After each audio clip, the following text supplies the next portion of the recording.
வணக்கம் தமிழ் சொந்தங்களே, எல்லாம் எப்படி இருக்கீங்க? நலமா இருக்கீங்களா? நலமா இருக்கீங்கன்னு சொல்லிட்டு நம்புகிறேன். இன்றைக்கி நம்ம கம்பெனியில் வேலை எப்படி இருக்கும், எந்தெந்த இந்தியாவில் எந்தெந்த ஸ்டேட்லேருந்து வேலை செய்கிறாங்க, வேலை எந்த மாதிரி இருக்கும், லீவ் எப்படி இருக்கும், அது மாதிரி தொடர்ந்து நம்ம வீடியோ பார்க்க போகிறோம். நம்ம சப்ஸ்கிரைபர் ஆல்ரெடி வீடியோ பார்த்துட்டு இருந்தீங்கன்னா நம்ம கம்பெனி பற்றி எல்லாமே சொல்லியிருப்பேன். இருந்தாலும் வீடியோ போட்டு ரொம்ப நாள் ஆச்சுன்றதுனால இன்றைக்கி சில விஷயங்களை ஷேர் பண்ணிக்கிறேன். இப்போ நம்ம அபகான்னு சொல்லிட்டு ஒரு இடத்துல வேலை பார்த்தோம். அது திரும்பி ட்ரான்ஸ்ஃபர் ஆகி ஜீசான்னு சொல்லிட்டு ஒரு இடத்துக்கு வந்துட்டோம். இது ஏமன் பக்கத்தில் இருக்கிற ஒரு ஸ்டேட்டு. இங்கே பார்த்தீங்கன்னா கடற்கரை ஒட்டமாக செங்கடல், அதாவது ரெட் சி, அது பக்கத்தில் தான் வேலை செஞ்சிட்ருக்கோம். ஹாஸ்பிட்டலும் அங்கே தான் இருக்குது. இப்போ நம்ம நைட் ஷிஃப்ட் போனதுனால நைட் ஷிஃப்ட் ட்ராவல் போயிட்டுருக்கோம். போயிட்டு திரும்பி காலைல 6 மணிக்கு வந்துடும். இப்படி தாங்க போயிட்டுருக்கு. புதுசாக நம்ம சவுதி அரேபியா வரவங்க, குறிப்பாக நம்ம கம்பெனிக்கு வரவங்க எப்படிலாம் இருக்கும், எப்படி நம்ம கம்பெனி என்ன கம்பெனின்னு சொல்லிட்டு நான் டிஸ்கிரிப்ஷனில் என்ட்ரி பண்ணுறேன், அதை பாருங்கள். அது இல்லாமல் கம்பெனியில் எந்த ஒரு பிரச்சனையும் இல்லை. நீங்கள் எல்லாமே தாராளமாக வரலாம். புதுசாக டிப்ளமோ ஐடிஐ முடிச்சுட்டு ஃப்ரெஷ்ஷாக இருக்கிறவங்க இந்த கம்பெனிக்கு ஒரு எக்ஸ்பீரியன்ஸ் கெயின் பண்ணுறதுக்காக வரலாம். பட்டு சேல்ரி, ஏன்னா ஸ்டார்டிங் சேல்ரி கொஞ்சம் கம்மியாக இருக்கிறதுனால முடிச்சுட்டு ஒரு 2 வருஷம் 3 வருஷம் எக்ஸ்பீரியன்ஸ் உள்ளவங்க இன்டர்வியூ அட்டன் பண்ணி வேலை செய்யலாம். செஞ்சுட்டு ஒரு 2 வருஷம் கழித்து கம்பெனியில் உங்களுக்கு விருப்பம் இருந்தால் இருக்கலாம், இல்லைனா வேறு கம்பெனிக்கு மாறலாம். ஏன்னா எக்ஸ்பீரியன்ஸ் கண்டிப்பாக வெளிநாட்டுக்கு வந்தால் முக்கியம். எக்ஸ்பீரியன்ஸ் கண்டிப்பாக தேவை. அது இல்லாமல் இப்போ நம்ம முடிச்சுட்டு நம்ம போன ட்ராவல் வீடியோ தான் உங்களுக்கு போட்டுட்ருக்கேன்.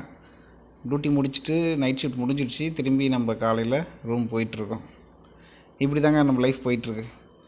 ஓகே, எனிவே கம்பெனியில் வேறு டீட்டெயில்னால் வெள்ளி சனி 2 நாள் லீவு.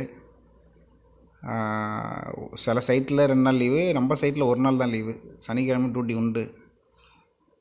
மேக்ஸிமம் சனிக்கிழமை அந்தளவுக்கு பெருசாக ஒர்க் எதுவும் இருக்காது. மீதி டைமில் நார்மலாக ஒர்க் இருக்கும். ஆனால் ஒர்க்லாம் எனி டைமும் இருக்காது, ஒரு நார்மலாக இருக்கும். அதாவது ஒரு 8 ஹவர் டியூட்டி அப்படின்னு பார்த்தீங்கன்னா நம்மளுக்கு ஒரு 2 ஹவர்ஸ் ஒர்க் இருக்கும். எப்போயாவது ஒரு டைம் ஒர்க் வரும். எப்போ ஒர்க் வருமோ பார்க்கணும். ஏன்னா மெயின்டெனன்ஸ் கம்பெனின்றதுனால அப்படி தான் இருக்கும். ஆல்ரெடி உங்களுக்கு தெரியும்னு நினைக்கிறேன். மெயின்டெனன்ஸ் கம்பெனியில் ஒர்க் பண்ணவங்களுக்கு தெரியும்.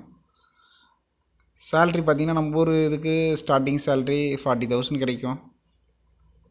அதுதான் சொன்னார்ல, 40,000ன்றது பத்தாது. நம்ம நார்மலாக நம்ம தமிழ்நாட்டிலேருந்து ஏகப்பட்ட பேர் கம்பெனியில் வேலை செய்கிறாங்க. கேரளாவிலேருந்து நிறைய பேர் வேலை செய்கிறாங்க. அது இல்லாமல் வட மாநிலத்தில் பீகார், யூபியிலேருந்து நிறைய பேர் வேலை செய்கிறாங்க. கம்பெனியில் பாகிஸ்தான், பங்களாதேஷ் லேபர் மேக்ஸிமம் பங்களாதேஷ் சேர்ந்தவங்க இருப்பாங்க. சேலரிலாம் கரெக்டாக உங்களுக்கு 29, 30ஆம் தேதிலாம் கண்டிப்பாக க்ரெடிட் ஆகிடும். அதனால் ஒன்றும் பிரச்சனை இல்லை. வேலையும் சொன்ன மாதிரி ஈஸியாக தான் இருக்கும். நீங்கள் புதுசாக வர்றவங்க எக்ஸ்பீரியன்ஸ் கெயின் பண்ணிவிட்டு இருக்கிறவங்க கம்பெனியில் தொடர்ந்து இருக்கலாம், ஒன்றும் பிரச்சனை கிடையாது. 2 இயர்ஸ் 1 டைம் இன்க்ரிமெண்ட்டும் இருக்குது. தொடர்ந்து ஒரு 3 டைம் இன்க்ரிமெண்ட் பண்ணுவாங்க. அதனால் நம்ம இருக்கிற ஏரியா கொஞ்சம் வெயில் பிரதேசமாக இருக்கும். இதுக்கு முன்னாடி அபகா, அங்கே கூலிங்கு. சவுதி அரேபியாவிலே கூலிங்கான பிரதேசம் பார்த்தா அபகான்னு சொல்லிட்டு ஒரு இடம். அதுக்கப்புறம் இது எல்லாமே வெயில் அதிகமாக தாங்க இருக்கும். பட் நம்மளுக்கு வெயிலில் வேலை செய்கிற போது கிடையாது, உள்ளே தான் வேலை செய்கிற மாதிரி இருக்கும்.